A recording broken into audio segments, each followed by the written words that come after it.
బెంగాల్లో ఎన్నికల ఫలితాల తర్వాత కూడా హింస చెలరేగుతోంది. టీఎంసీ బీజేపీ కార్యకర్తల మధ్య పలు చోట్ల దాడులు జరుగుతున్నాయి.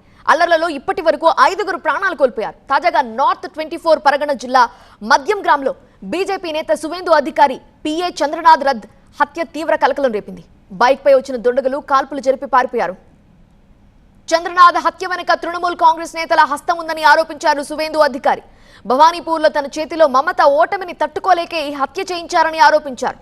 వాస్తవానికి తనను హత్య చేసేందుకు కుట్ర చేశారని, వీలు కాకపోవడంతో చంద్రనాథ్ని హత్య చేశారని అన్నారు. చంద్రనాథ్ హత్యపై దర్యాప్తు కోసం సిట్ను ఏర్పాటు చేశారు. సిట్తో పాటు సిఐడి బృందాలు కూడా ఈ ఘటనపై దర్యాప్తును వేగవంతం చేశాయి.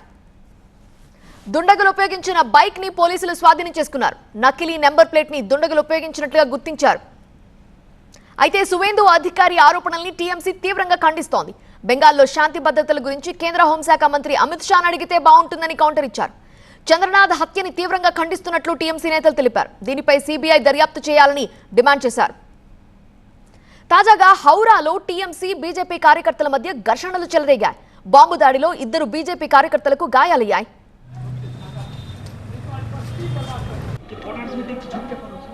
বলছি লোগো আছে বুঝতেই পারছি।